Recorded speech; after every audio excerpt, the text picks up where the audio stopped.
other memories, holy cow. Much of the travel that I've done around the world,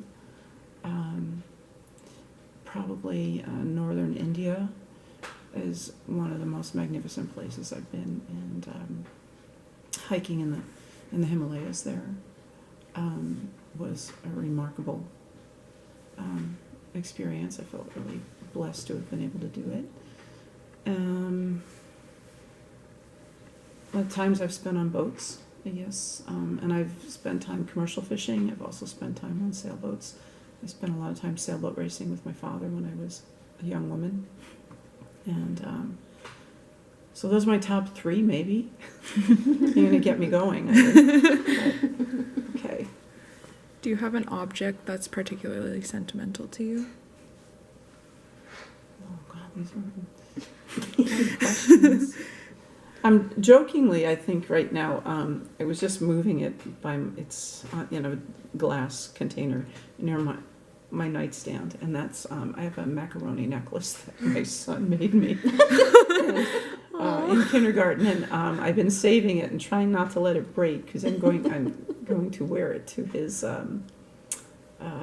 rehearsal dinner to his wedding. I won't wear it to the wedding, but that's one sentimental object. But I'm not really attached to too many things, and I never really have been. I've not been one to collect things. Gosh, I don't.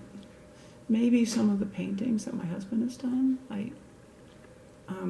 When we've traveled together, he's documented our trips with paintings. So maybe that would be something that would be sentimental. That's a good question. I don't know. Okay, I'm not calling you this, but how does the word old make you feel? It's funny, I don't feel old. I don't feel a whole lot different than I was in my 20s. And in fact, if anything, I think I feel stronger than then.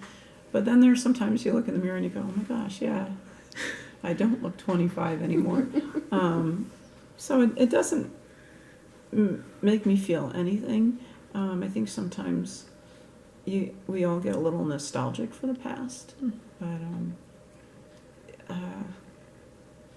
boy, I think what is more challenging for me is just watching things change. And in the past couple of years, I've had a lot of changes in my life, and some very sad and some quite wonderful. And I think the change is hard for me. I think it's hard for a lot of people. Mm-hmm. And always trying to adjust to changes. So I think that's maybe the challenge of growing older is that you have to adjust to change faster, I guess and especially since things are changing faster. Yeah, most definitely. And it's like, slow down. I want things to slow down just a little bit. And I remember once saying to my son when he was about 10 years old, I just want you to be a kid. Can you just be a little baby on my lap for one more day? And he stood up and he made this big stance. He goes, Mom, that's over. And oh my God, I think that's any parent would tell you they would like their children to grow up slower so that you could have them for a little bit longer. That's a digression from how does the word old make me feel. It doesn't make me feel anyway. I just want to keep doing what I can keep doing for as long as I can, and I don't feel old yet. So I don't know when that's going to happen. So we wanted to interview you because we know you have like really cool stories, and you came from New Jersey to like small town Cordova, and not necessarily like that you're the age group we're looking for, because the age group we're looking for is like 80 kind of, but Can you speak to how the generations in Cordova maybe are at a disconnect, or if you think they're connected, like how you see that, or if they're not, can you tell us a way you can think of that we could possibly reach out to the older generation and grow a relationship with them? I see some families in Cordova where their generations are interconnected, and they subsistence fish and hunt, and it seems to be a family tradition from the grandparents all the way down to the great grandbabies, and that's remarkable to me. In Cordova, to see families that still function that way.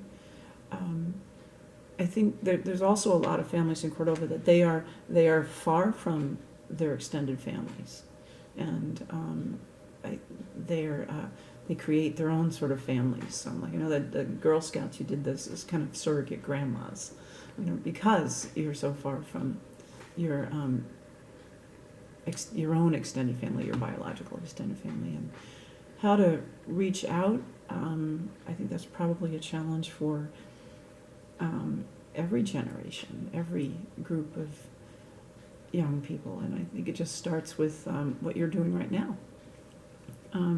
Listen to stories, and document stories, and be willing to listen.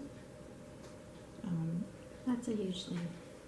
To listen. Listening, yeah.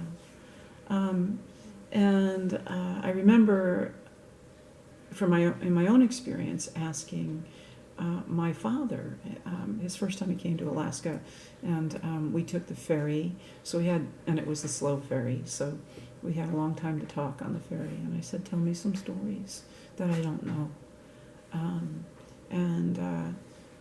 Gosh, I was in my 30s when I asked him that, and they were stories I hadn't known about him at all. And so they're there in everybody, even in everybody's own families, and you don't ask or you don't listen. And I think people would be delighted to tell you if they were just asked. Because there's a wealth of experience in people who are older. And I think we are really connected. I mean, you texted me today, and I'm texting somebody while I'm in a canoe, hunting, and I think, wow, isn't that incredible? That allows us to communicate so easily, but I don't think we take the next step, and that is just actually to sit and be with people and listen. And I think that take all the other stuff away and just sit with a cup of coffee or a cup of tea and listen to, tell me your story. Tell me what was the most fun thing, like you just asked me. And I think you'd have a rich set of videos for sure. Yeah. Well, thank you. This has been really good. Do you guys have any Okay. more questions? Do you guys have any questions?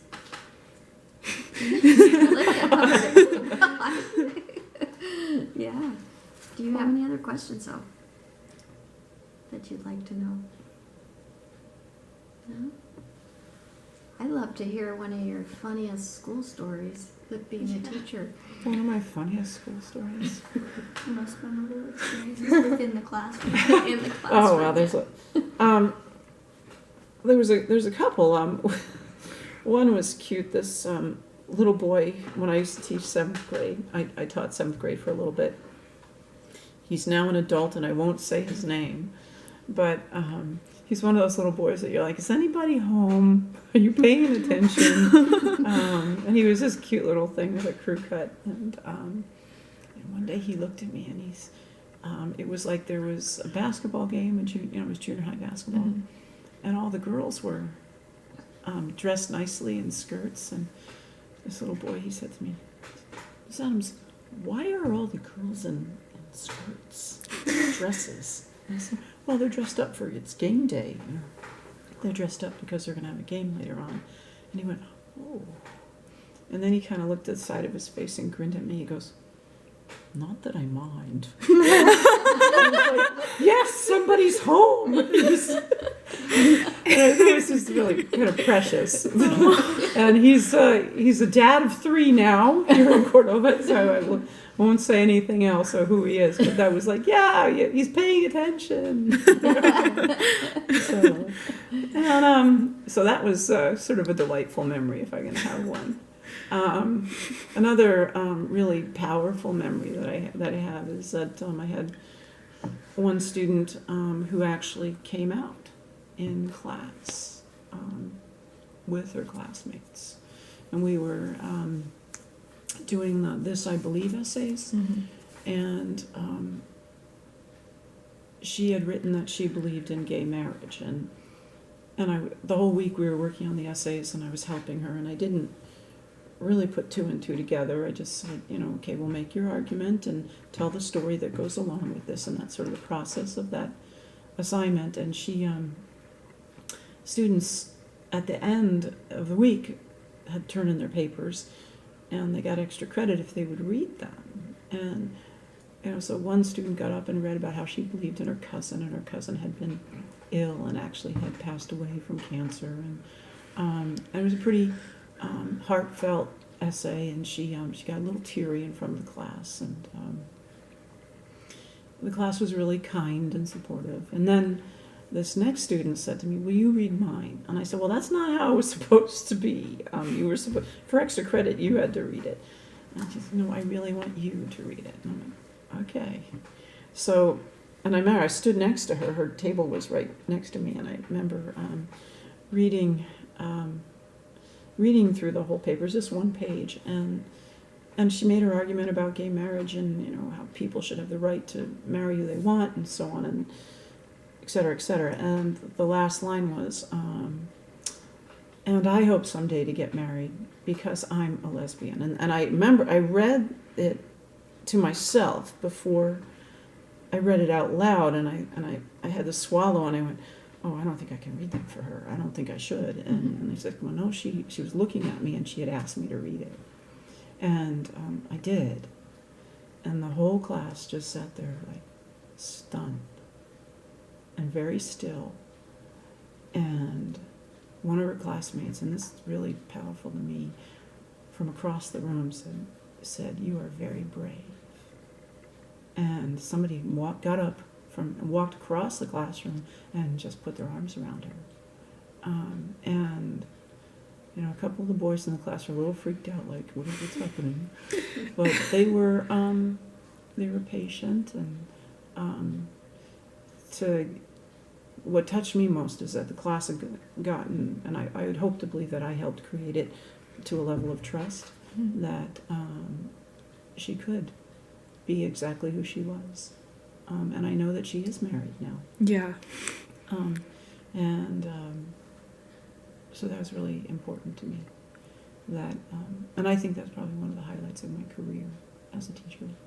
Not, what somebody wrote or that so-and-so got to Stanford, that it got to a point where someone could be who they wanted to be. And I think every teacher, that's probably what we want for all students, is for them to be whoever it is they want to be. And so that's kind of a full circle of, my very first experiences in Cordova. I'd shoot a gay person, to the whole class being supportive and recognizing how brave she was. So those are sort of one kind of a silly highlight, and then a very serious one. And a lot of the shows that I've directed with students have always been great joy for me. Lots of work, but great joy.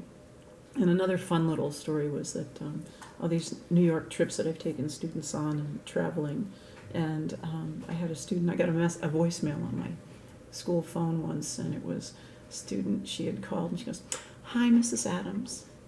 I just want you to know that I'm calling you from the Metropolitan Museum of Art." And I had taken her 2 years prior to New York City. She says, "Just want you to know that's where I am." Thank you, and then she hung up. That's all the message was. So those little moments, those little things are really precious and powerful. And then to see my students grow up and have their own families, and you're like, oh my gosh, is that person ever going to grow up? And how are they ever going to find their way in the world? And they do. So those are great, sort of fun stories with kiddos who are now, in fact, and one of the kiddos is a teaching colleague. Your dad used to, I joke, I say that one of my students teaches next door to me now, in the classroom next to me. And I was thinking that, I'm in the classroom that was Tom Church's classroom. And I used to be way down the hall in room 2. And I used to be intimidated to go down to talk to Mr. Church. This was this wise man down the end of the hall that I couldn't possibly ever be an equal to. And I was smiling the other day that I have his grandson in my classroom now. So, Yeah. so remarkable. I think Darla was our first one that we interviewed. Yeah. How nice. How nice. Yeah. Yeah. I kind of think we can all agree that you're now the wise woman. That classroom has been taken over by an equally as wise person. Oh, well, thank you for the compliment. I just show up every day and do the best I can. So, It's a very remarkable job. thank you. Thank you. We're good? Okay. Thank you.